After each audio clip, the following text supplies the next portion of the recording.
Hello dear students. किसी भी exam का जो लास्ट का टाइम होता है वो बहुत ही ज़्यादा crucial and most important time होता है। जो कैंडिडेट इस टाइम का अच्छे से यूटिलाइज कर गया वो सक्सीड हो जाता है। जो यूटिलाइज नहीं कर पाता उसकी अब तक की मेहनत पे भी पानी फिर सकता है। तो उसके लिए चाहिए कि आपके पास एक बेस्ट स्ट्रेटजी हो जिससे आप टाइम का अच्छे से यूटिलाइज कर पाओ और जो आपका इनपुट है उसका आपको मैक्सिमम आउटपुट मिले। तो आज अपने उसी स्ट्रेटजी की बात करेंगे। आज जो स्ट्रेटेजी मैं आप लोगों के साथ शेयर करने जा रहा हूँ वो मेरी आजमाई हुई स्ट्रेटेजी है और अब तक का जो मेरा एक्सपीरियंस है, चाहे आप टीचिंग का एक्सपीरियंस बोलिए, चाहे एग्जाम्स का एक्सपीरियंस, चाहे बैंक की जॉब के साथ एग्जाम का एक्सपीरियंस है, उसकी ये सबसे बेस्ट स्ट्रेटेजी है। मतलब इस स्ट्रेटेजी का कोई तोड़ नहीं है।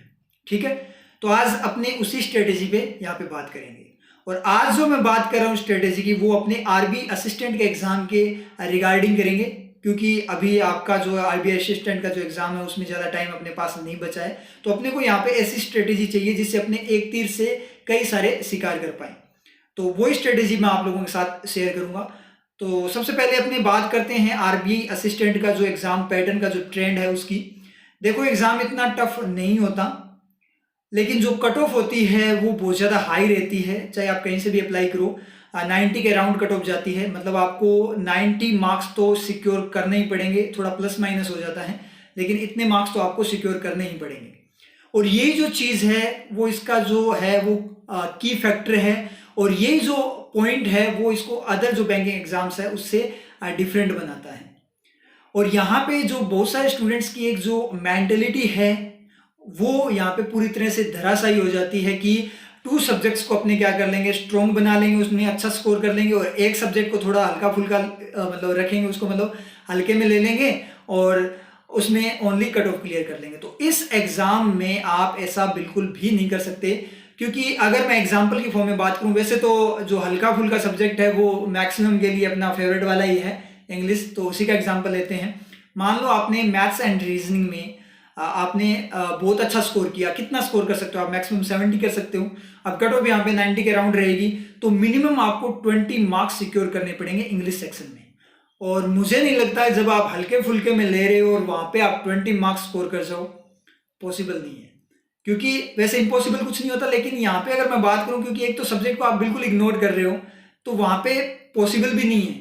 ठीक है, और दूसरा जो अभी तक की अपनी जो इंग्लिश चल रही है जो रूल बेस्ड है, जो कि वैलिड नहीं है, वो भी एक नेगेटिव फैक्टर है यहाँ पे। उस पर भी अपने थोड़ी देर में बात करेंगे। तो इस पॉइंट पे मैं बात करूं तो आप किसी भी सब्जेक्ट को इग्नोर नहीं कर सकते। सब्जेक्ट क्या, आप किसी भी सब्जेक्ट के कोई भी टॉपिक को भी इग्नोर नहीं कर सकते अगर आपको आरबी असिस्टेंट क्रैक करना है। तो यहाँ पे मैं आप लोगों को नेगेटिव बिल्कुल भी नहीं कर रहा, मैं आपको रियलिटी बता रहा हूँ। आपके लिए पॉजिटिव भी है कि जिन कैंडिडेट्स को सारी चीज़ें क्लियर है, कॉन्सेप्ट्स क्लियर है, उनके लिए बहुत ही पॉजिटिव बात है। ठीक है, और एक चीज़ और मैं बताऊं आपको, आरबीआई के अंदर आपको हर एक चीज़ को, आरबीआई असिस्टेंट के एग्जाम में हर एक चीज़ को तैयार करना पड़ेगा, चाहे वो आपकी स्पीड हो, चाहे एक्यूरेसी हो। क्योंकि इस एग्जाम में आप ना तो स्पीड के साथ कॉम्प्रोमाइज कर सकते हो, ना एक्यूरेसी के साथ कॉम्प्रोमाइज कर सकते हो, ना ही कॉन्सेप्ट्स के साथ कॉम्प्रोमाइज कर सकते हो, और ना ही किसी टॉपिक, किसी सब्जेक्ट के साथ आप कॉम्प्रोमाइज कर सकते हो। तो उस तरीके से आपको तैयार होना पड़ेगा, और उसी की रिगार्डिंग अपने उस स्ट्रेटेजी की यहाँ पे बात करेंगे। तो आपको करना क्या है, मैं आपको स्ट्रेटेजी बताने जा रहा हूँ। आपको करना क्या है, आपको डेली एक मॉक अटेम्प्ट करना है। ठीक है, और फिर उसका कंप्लीट एनालिसिस करना है। कंप्लीट मीन्स कंप्लीट, मतलब हर एक क्वेश्चन को आपने सोल्व करना है। अब यहाँ पे हो सकता है कि आपको कोई क्वेश्चन में दिक्कत आए, तो आपको 2 या 3 बार खुद से ट्राई करना, मतलब खुद से ट्राई करके उसको सोल्व करने की कोशिश करनी है।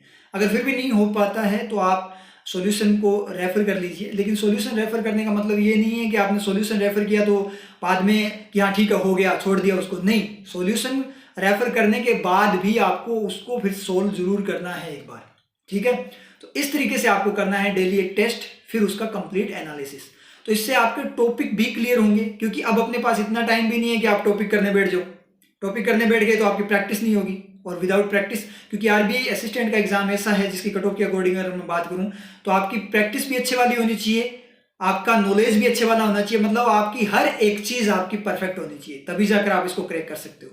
और यहाँ पे कॉम्प्रोमाइज नहीं होता, मतलब एग्जाम में आपके पास ऐसा कोई मौका नहीं है कि मतलब बैकअप प्लान नहीं है आप लोगों के पास। तो इस तरीके की तैयारी आप लोगों की होनी चाहिए, और अगर ऐसा है तो आप इजीली इसको क्रैक कर लोगे। समझ में आ रही चीज?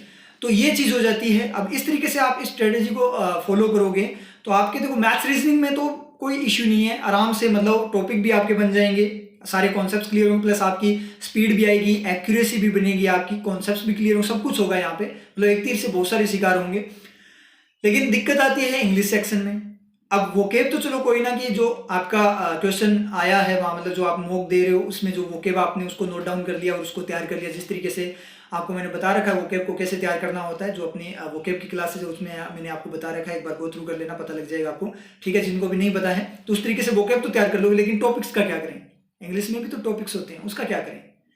तो यहाँ पे सबसे बड़ी प्रॉब्लम होती है कि टॉपिक्स कैसे तैयार करें, तो वो तैयार नहीं होंगे जिस तरीके की स्ट्रेटेजी आप यूज करते हो, क्योंकि इंग्लिश में maximum students rule based form में चलते हैं, जो कि वैलिड नहीं है। आजकल जो इंग्लिश है वो पूरी की पूरी सेंसिबल फॉर्म में होती है। तभी तो होता है कि एग्जाम में क्या होता है कि जब अपने एग्जाम देकर आते हैं तो बोलते हैं कि सर बहुत अच्छे अटेम्प्ट हुए हमारे, जब रिजल्ट आता है कि अटेम्प्ट तो बहुत अच्छे किए थे, हमें श्योरिटी भी थी, फिर भी मार्क्स इतने कम कैसे आ गए। और इंग्लिश में ऐसा क्यों होता है, मैथ रीजनिंग में तो जितना सोचते हैं उतना ही आता है, लेकिन इंग्लिश में कम क्यों आते हैं, कुछ समझ नहीं आता। कितना भी कर लें, मतलब हमें कॉन्फिडेंस था, फिर भी हमारे सही क्यों नहीं हुए, क्योंकि आप रूल बेस्ड फॉर्म में चले। अगर आपको इंग्लिश में सिक्योर करने अच्छे मार्क्स, ठीक है, तो आपको इंग्लिश की जो वर्किंग है उसको समझना पड़ेगा। आप इंग्लिश की वर्किंग से ही अच्छे मार्क्स वहां पे सिक्योर कर सकते हो, और विदाउट इंग्लिश आपका आरबीआई असिस्टेंट पार नहीं होने वाला, ये श्योरिटी है।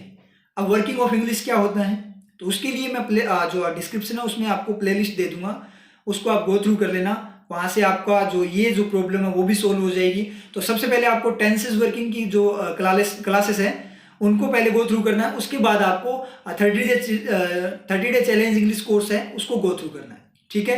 अब 30 डे चैलेंज इंग्लिश कोर्स है, उसमें आपको जो क्लासेस है वो एक दिन में 2 क्लासेस करनी है। एक क्लास तो एडिटोरियल की जहां से अपने वर्किंग को सीखते हैं, ठीक है, और दूसरी जो क्लास होती है उसके नेक्स्ट वाली वो आपकी पैटर्न हैंडलिंग की होती है, जहां पे अपने वर्किंग को इंप्लीमेंट करना सीखते हैं। तो वहां से 100% गारंटी है कि आपका जो इंग्लिश का सेक्शन है वो आराम से क्लियर हो जाएगा, आपको बहुत बढ़िया वाला इंप्रूवमेंट देखने को मिलेगा, ठीक है। तो उस इंग्लिश की यहाँ पे आपको मतलब टेंशन लेने की जरूरत नहीं है।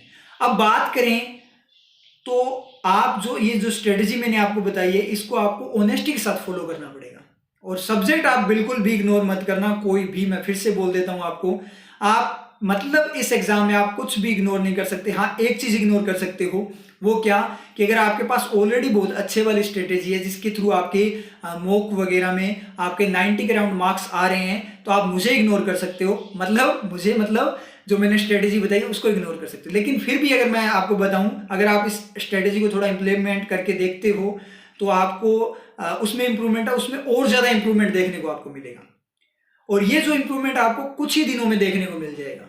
तो आप एक काम और करना कि अगर जैसे आप में इंप्रूवमेंट आए तो आप कमेंट सेक्शन में कमेंट जरूर करना कि सर हमें इंप्रूवमेंट दिख रहा है, हमारे अंदर इंप्रूवमेंट आ रहा है, ठीक है।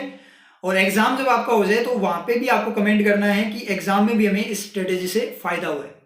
और हाँ, कुछ महान आत्माएं ऐसी भी होती हैं जिनको वीडियो देखने से पहले ही उनमें इंप्रूवमेंट आ जाता है, आप समझ रहे हो ना आप, तो वो भी कमेंट कर सकते हैं, कोई दिक्कत वाली बात नहीं है, ओके। तो इस स्ट्रेटेजी को आप फॉलो करना, श्योरिटी है, गारंटी है, आपके अंदर मस्त वाला इंप्रूवमेंट आएगा और आपको बहुत ज्यादा बेनिफिट मिलेगा, और आपका हर एक मोमेंट आप यूटिलाइज कर पाओगे, और आपका जो मेहनत है वो जाया नहीं जाए। क्योंकि कई बार क्या होता है कि अपने को लगता है कि अपने सही डायरेक्शन में जा रहे हैं, लेकिन वो रियल में सही डायरेक्शन नहीं होती, क्योंकि जो लास्ट का जो मूवमेंट होता है एग्जाम का, उस पॉइंट पे आप उन्हीं चीजों पे ज्यादा फोकस करना होता है जो अपने लिए मोस्ट इंपॉर्टेंट है। क्योंकि कई बार अपने अलग डायरेक्शन में मेहनत करते होते हैं, अपने को लगता है कि अपने सही डायरेक्शन है, लेकिन वो सही नहीं होती, तो वो चीज आपके लिए नेगेटिव हो सकती है, वो वाली बात हो जाती है गधे की मेहनत वाली, ठीक है। तो उससे कोई बेनिफिट नहीं होता, कोई मीनिंग नहीं निकलता।